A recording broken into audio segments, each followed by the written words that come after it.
Welcome everybody back to Next Level Snap. My name is Peaceful, and we got here, of course, Lammy. Lammy, how are you doing this evening?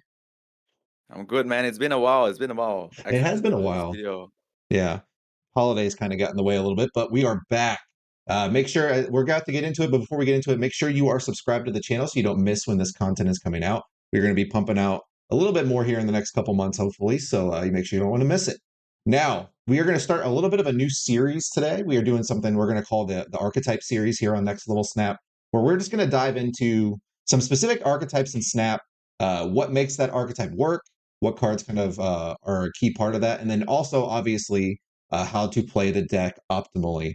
So I didn't think it would that we could come up with a better archetype to start this with, given who hosts this and who takes part in this than Thanos, because that is both my favorite deck and one of Lammy's favorite decks of all time. So we are going to go over the Thanos archetype, sort of what makes it click, what cards and stuff are crucial to the archetype, and of course, obviously, how to play it. So let's go ahead and Elmi, I'm going to let you do sort of a brief introduction to the archetype. Why don't you kind of go over what Thanos decks sort of look like, what makes them tick, what makes them work, and just like sort of go over the basic game plan for viewers here.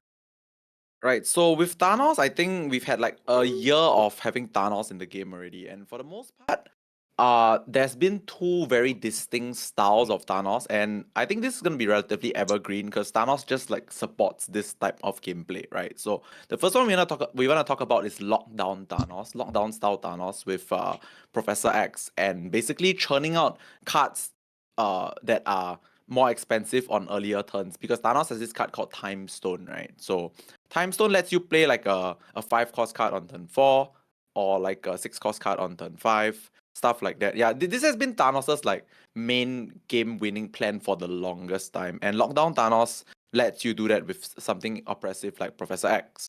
And then of course, then you follow up with whatever game winning card that you play on turn 6, right? Sometimes it used to be like Leader, then there was sometimes simply just the biggest devil dinosaur on the other lane. Now there is Alioth, and then there is Blob. And then in the future, when you watch this video back, there's probably going to be another big finisher, and Thanos will be there to abuse it as well.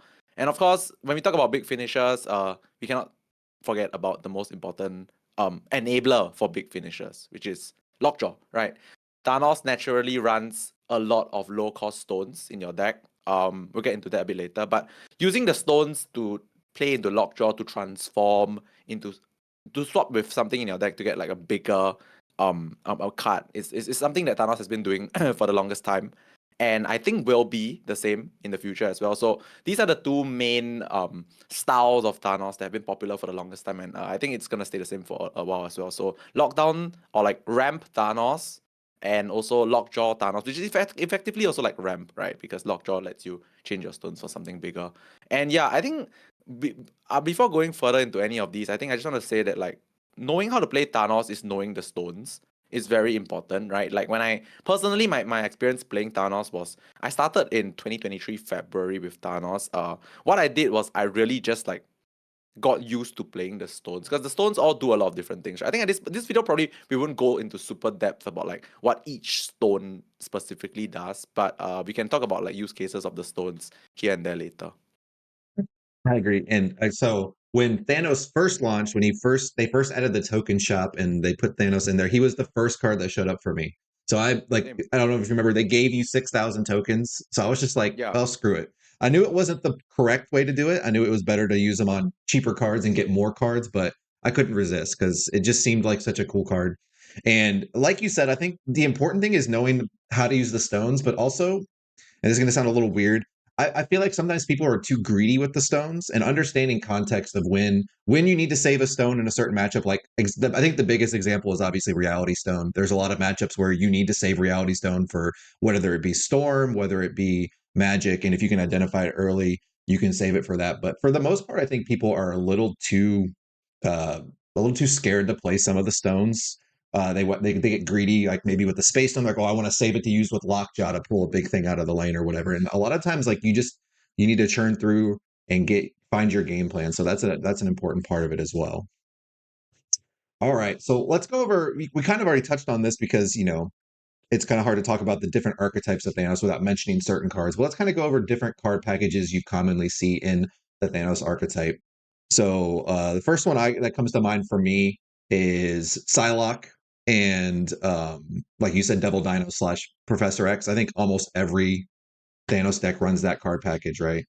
What are some other examples of card packages that you see in Thanos pretty commonly? Yeah, so Thanos generally a lot of the game plan is about leaning very heavily into getting your big dudes out earlier than on schedule, right? Which is cheating energy. So very popular right now is like stuff like Devil Dinosaur, Blue Marvel in the lockdown lists.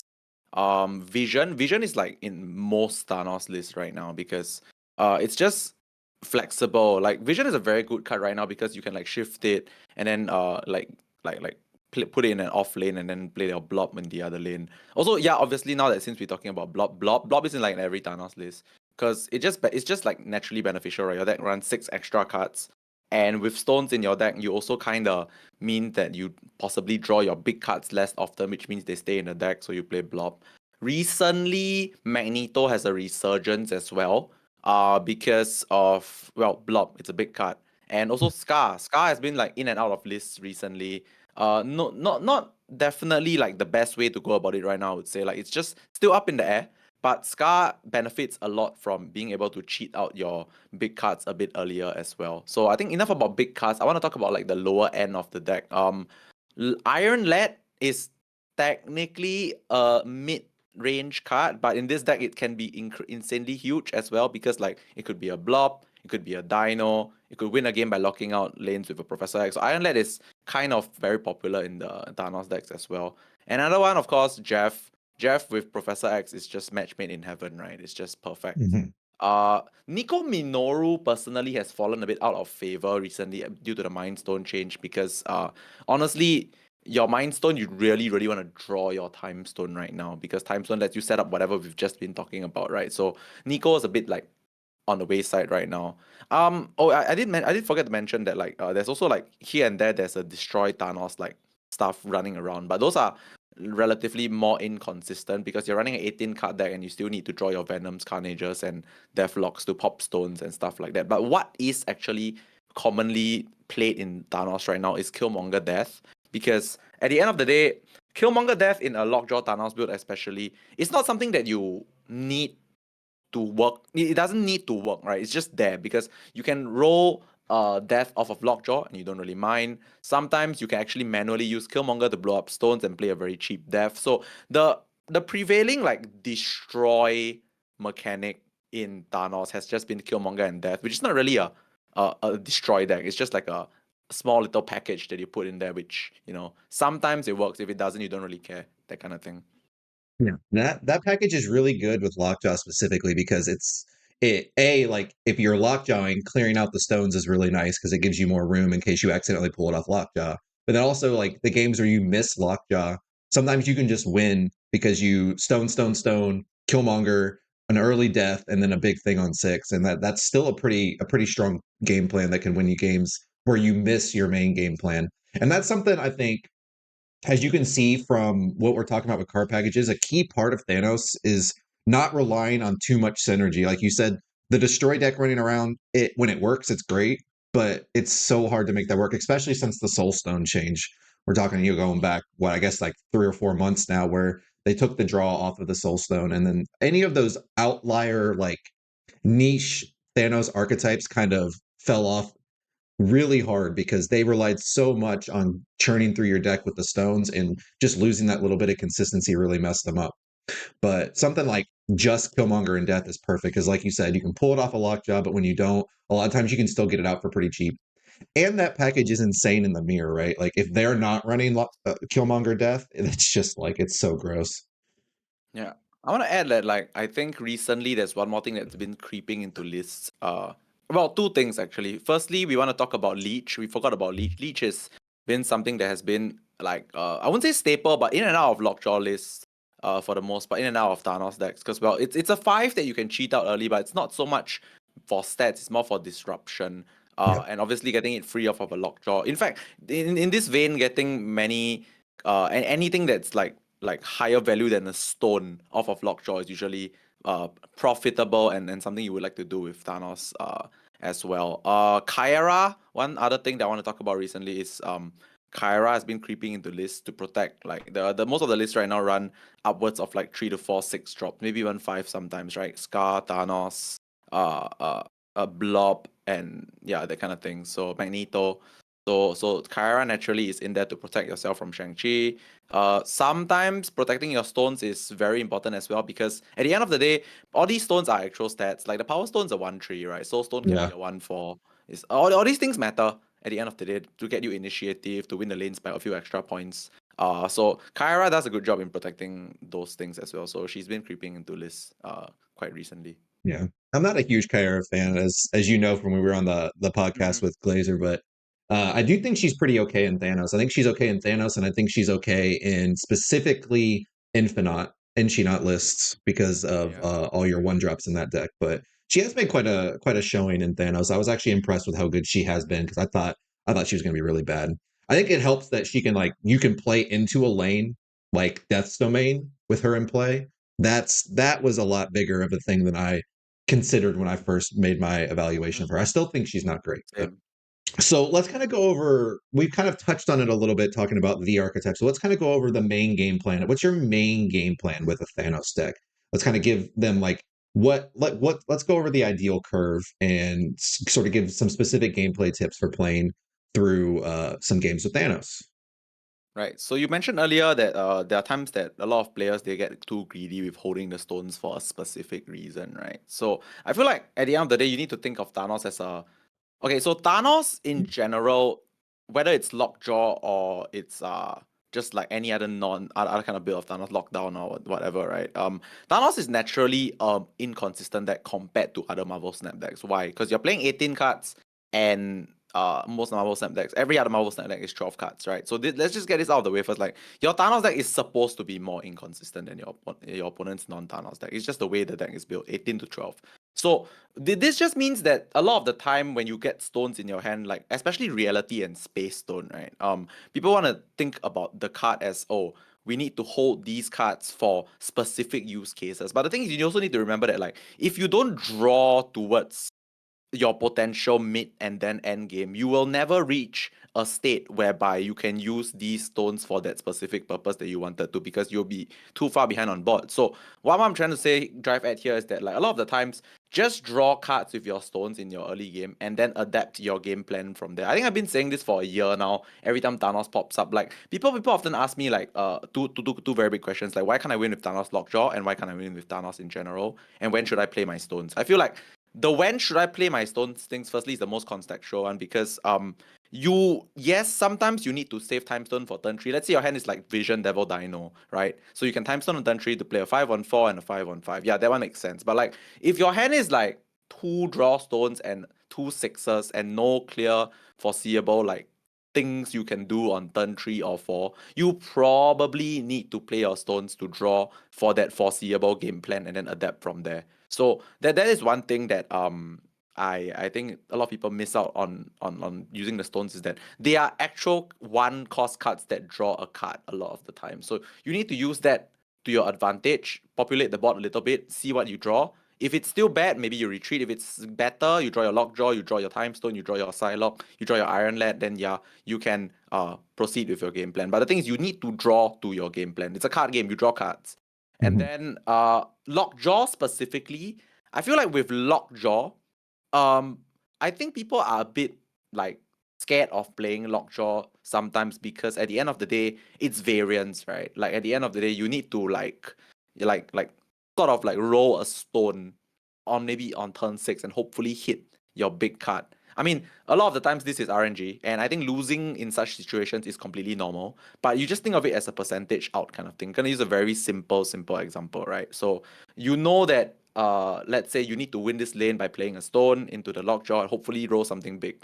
There are 3 stones in your deck and there are 5 big cards in your deck. So if it's a situation where you want to stay, know that it's not exactly wrong, because 5 out of 8 times, because yeah, example was 3 stones, 5 not stones, yeah. So 5 out of 8 times you should hit the big card, which is technically favored in terms of probability. So if you think the situation is right and the probability matches up, yeah, sure, go for it. And if you miss, it doesn't mean that you are bad. It doesn't mean you made a mistake. A lot of times it's just the nature of a lockjaw deck whereby sometimes you just need to do it because that's the only way that you win. And if the numbers Mhm. work out, go for it. Yeah. So that's a lockjaw specific thing. I mean, not just Thanos lockjaw in general. Like you need to know your outs and you need to make calculated risk. I feel with lockjaw, you need to have a more high risk tolerance. When I say this, don't mistake it for like, oh, YOLO. It's not YOLO. It's when you look at the situation and you think that rolling a stone here gives you good percentage outs, go for it. Yeah. So I think these are some very important tips when it comes to using stones and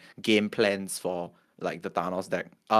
We didn't really talk about lockdown. I would say very simply, because lockdown is relevant right now. What you really want to do with lockdown is specifically ramping up Professor X on turn 4. And usually, if you want to do that, you instead of like, because people like to do things like spread out all their power on like multiple lanes, right? But like if you're doing a Professor X game plan, you kind of want to stack one lane, even though sometimes it's very obvious, but like you want to stack one lane, and Thanos is very good at stacking one lane if you draw stones, right? Let's just think about it like Power Stone, Soul Stone, Green Stone. Can you like think imagine how much stats this is? Like turn 1 Mhm. Power Stone, turn 2 Soul Stone, turn 3 Time Stone, all on one lane, and then you play Professor X. Like on turn 4, your lane is full, there's like what, 7, 8 power there with a Soul Stone aura, that kind of thing. You Yep. usually win that lane. Yeah. So I feel like for Professor X style like game plans, you need to remember that like you are supposed to like plan to like clog it up. Don't worry too much about clogging it up because it's gonna be an invalid lane very soon the moment you play the Professor X lane. So clogging early could actually be better, even though it's counterintuitive to like play everything in one location sometimes. And of course, this one I guess it's more it's hilarious, more hilarious than actually a tip. But you need to have initiative to use Alive, guys. Like I think a Yeah. lot of people forget that. I think people still forget that you actually need initiative for Alive to work. So remember that, like if you are going for the Alive game plan, you kind of need initiative. So probably your Professor X lane that's locked up. You want another location that is like significantly big enough or with a high chance of gaining initiative so that you can Alive on the final turn. Just little things to take note of. Yeah. Got a couple notes to add to that. So when you're playing the stones early and you're playing a lockjaw deck, or not even just a lockjaw, just when you're playing your stones early in general, try and think about where you play them as well. Like it's really important that you're planning for a lane that you can lockjaw into, even if you don't have lockjaw just yet. So we were talking about spreading stones out and how that can be good. It also or it can be bad to do when you have a Professor X, right? Because you want to stack that one lane. Well, you also want to, like, if you're playing a lockjaw version of the deck, you really need to be able to plan for that as well, so that you're playing your lock. So you have a lane to lockjaw into. If you have all your lanes have one or two stones in them, then you just have less space to lockjaw and you have less space to roll. Another thing that comes up more often than you think is if there's a turn where you're playing two stones, like say you're playing Soul Stone and then a draw stone, and you have a lockjaw, you need to do the math on whether it's better to draw and then lockjaw or whether it's better to play the soul stone into the lockjaw. It's like a really minor thing, but it just depends on whether you have more good hits than bad hits in your deck, whether you want to draw first or not to just kind of even the odds out. So you just got to be careful of that.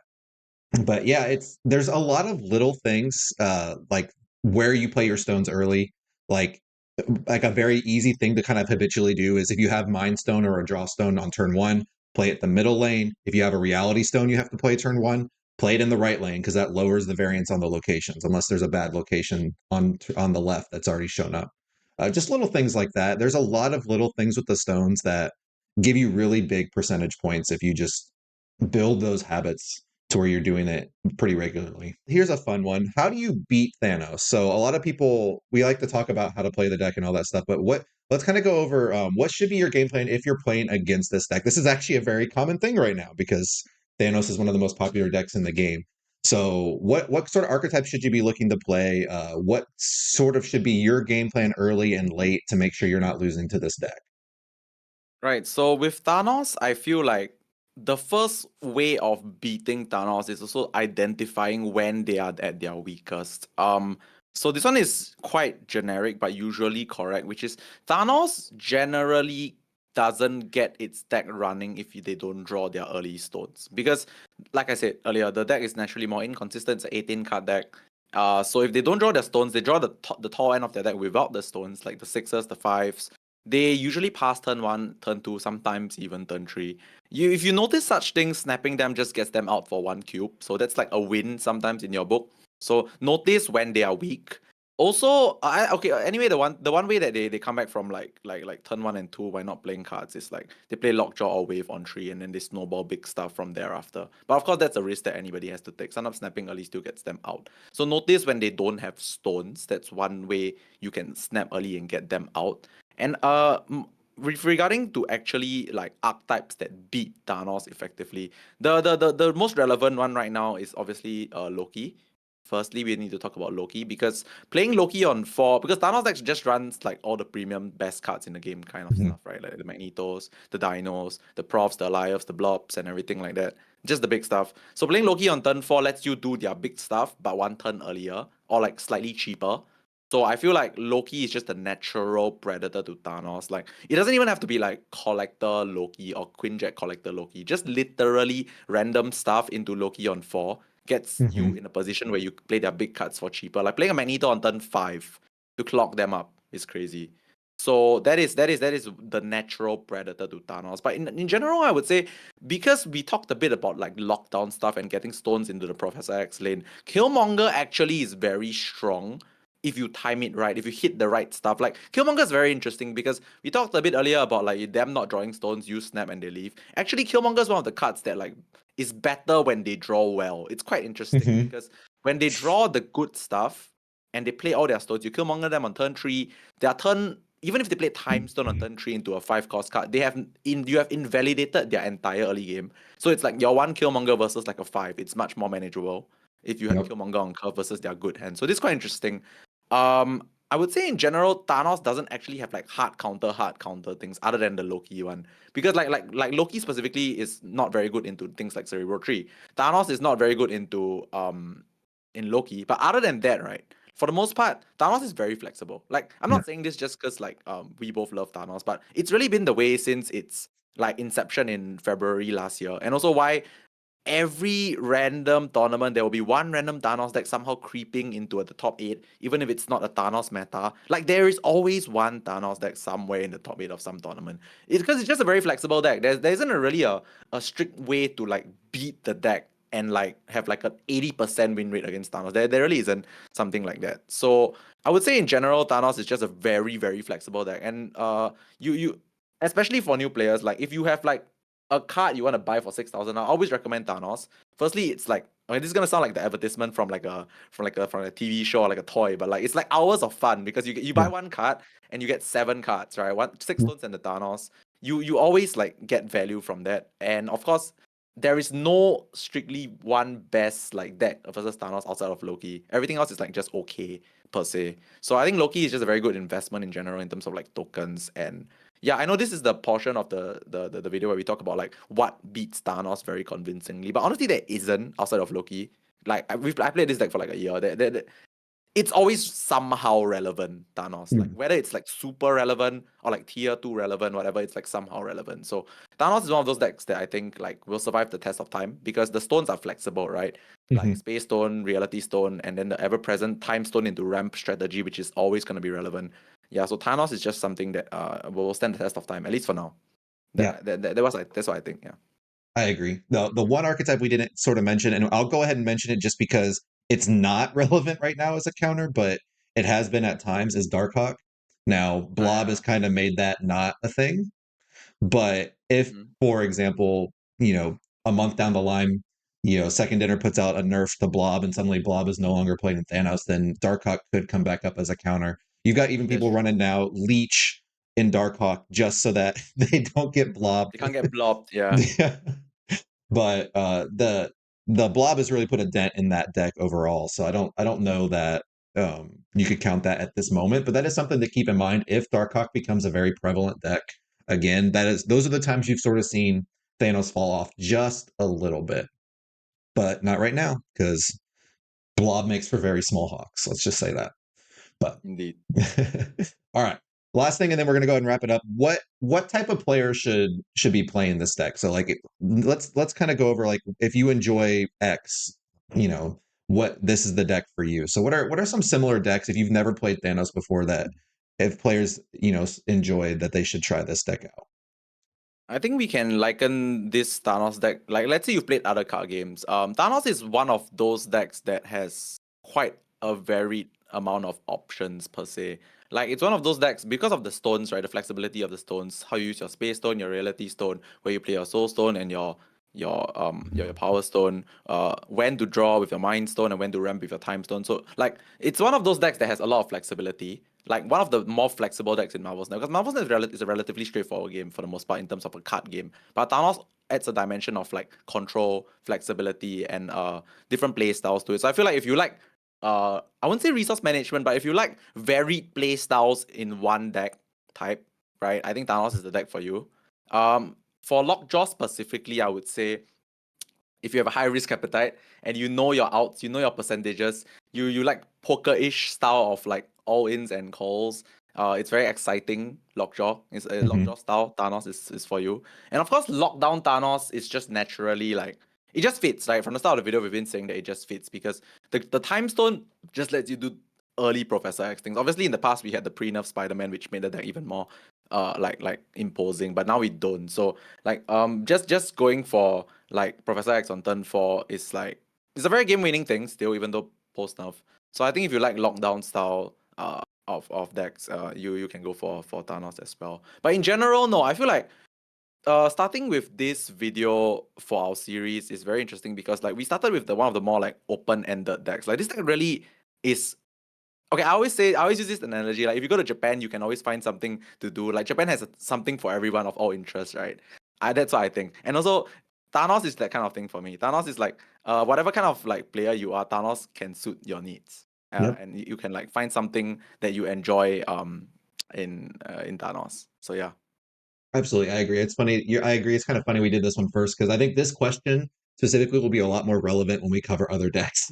Because, like you said, Thanos. Like, if you like destroy decks, you can play Thanos. If you like, control decks, you can play Thanos. If you like lockdown, you can play Thanos. If you like ramp, you can play Thanos because I think Thanos is just the best version of ramp in the game. And one of the things I will say, if you've played other card games and you like those decks that draw a lot of cards that go through a lot That's of true. get a lot of decisions, that's the thing that drew me to it is because I came from Hearthstone and Magic where there's decks that don't draw any extra cards, but then there's decks that, like for example, in Magic, like a blue deck that just has a bunch of card draw.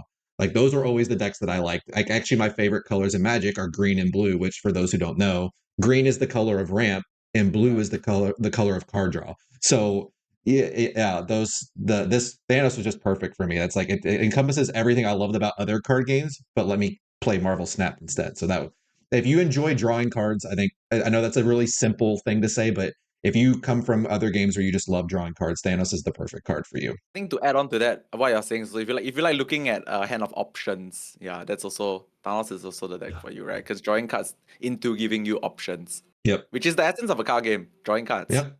Yep. That's something that's missing from Snap other than Thanos, and that's why I love it so much. Is it scratches that itch for me that you really can't get Okay. anywhere else in Snap. So sick. All right. So let's go ahead and wrap it up. I'm going to go and let you cover this because I think you do a great job of summarizing everything. Kind of give everybody, for those of the people who don't want to watch the full video, who just want to kind of get a summary of what Thanos is, how to play it, and all that sort of thing. Why don't you guys give them a little bit of a summary here at the end for? All right, firstly, Thanos is hours of fun. Okay, let's get that out of the way first. Yep. Okay, so secondly, Thanos is I would say like if you enjoy, firstly, you enjoy drawing cards, you enjoy looking at a handful of options, you enjoy like different styles of gameplay all in one deck. Thanos is the deck for you. Thanos has like about 2 to 3 very popular styles, which is like the Lockdown Professor X Alioth version, and also the Lockjaw version, which like churns out big cards from the Lockjaw, and the lesser popular one, which is the Destroy version, which is also a viable option. Playing Thanos well involves utilizing your stones well. Very contextual, right? We covered a bit about like trying to hold stones for a specific purpose. You don't always do that because at the end of the day, it's a card game. You need to draw cards. So play your stones in the early game sometimes to draw some cards. Look at your hand of options, then decide where to go from here. Decide to play, decide to retreat, decide to snap. But of course, that only happens after you've drawn the cards to decide what to do from there. Yeah, I think in general Thanos is just I think it's difficult to find like uh like it's easy. It's easy to okay. Basically, what I'm trying to say is that it's easy to find a Thanos deck for you, like because Mhm. there's so many ways to build the deck. And even in the future, I think when new cards are released, a lot of them can fit the Thanos style, right? Like any big card you release, could be a time stone into said big card kind of gameplay. Yeah. Any new like early game card could supplement your early Professor X like lock, or you could find like I don't know a more consistent destroy card to make the destroy Thanos archetype more consistent. So I feel like Thanos is just that archetype that really has a lot going for it at all points in time. Just maybe sometimes more relevant, sometimes a little bit less. Yeah. And like you said, I think this is a great card to pick up for people because there's so many different ways to play it. But I also think this is a great card to pick up or a great deck to invest into if you're new to the game. Like if you just got to, the token shop, if you just got to that collection level and you have the tokens to pick up Thanos, it's just really good because it lets you tie a lot of other cards together. Like you have Devil Dino, it's an early card. You get that series 2, I think. You got, all these other cards that work really well with it, like big cards, just big cards in general work really well with Thanos. So even if you don't have all the cards we're talking about yet, you don't have Blob, that sort of thing, you're going to have Professor X, you're going to have Devil Dino. And even if it's not the perfect version of Thanos, it really will work quite well for you because Thanos just gives you that power of ramping those cards out. So awesome. Well, this has been really fun. I'm excited about doing more of these. This has been a cool video. I think it's going to add a lot to people who've not played this deck before, but hopefully, even if you have, this has given you all something to think about. Make sure if you haven't already, hit that subscribe button. Make sure you're liking the video. Comment down below what other deck archetypes you'd like to see us do. And Lammy, thank you as always. Thank you so much for having me once again. Yeah, I'm excited to do like further archetypes in the future. So if you like this kind of stuff, do follow, like, subscribe, and leave a comment down below. Thank you so much for being here with us today. We'll see you in the next one. All right. See you all. Bye, everybody.